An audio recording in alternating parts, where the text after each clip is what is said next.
सातारामधून। साताराच्या कराडमध्ये ST बसच्या आणि रिक्षाचा भीषण असा अपघात झालाय। एसटीच्या बसच्या धडकेनंतर रिक्षा पलटली आणि या अपघातामध्ये 3 जण गंभीर जखमी झाले। नागरिकांना उपचारासाठी रुग्णालयामध्ये दाखल करण्यात आलंय।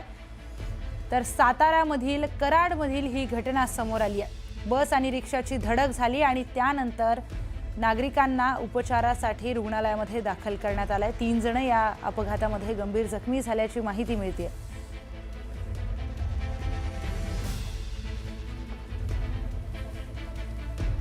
तर चालकासह 3 जण इथे गंभीर जखमी झाल्याचं कळतंय। सीसीटीव्ही फुटेज देखील या अपघाताचं समोर आलंय। कशा पद्धतीने एसटी बसची आणि रिक्षाची धडक झाली आणि चालकासह 3 प्रवासी गंभीर जखमी झालेत। या अपघाताचा सीसीटीव्ही फुटेज समोर आलाय। सातारामधील कराड भागातील ही घटना आहे। ऑटोची झालेली अवस्था देखील या व्हिडिओच्या माध्यमातून समोर येते।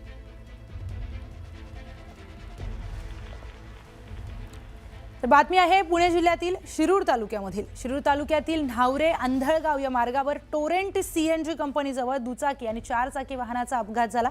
या अपघातामध्ये दुचाकी चालक गंभीर जखमी झालाय। त्याला उपचारासाठी शिरूर येथे खासगी रुग्णालयामध्ये दाखल करण्यात आलाय। तर एर्टिगा कार न्हावरेकडून अंधळगाव येथील सीएनजी पंपावर इंधन भरण्यासाठी वळत असतानाच या दोन्ही वाहनांची समोरासमोर धडक झाली आहे। या अपघातामध्ये सुदैवाने कोणतीही जीवितहानी झाली नसून वाहनांचं किरकोळ नुकसान झाल्याची माहिती समोर आली आहे।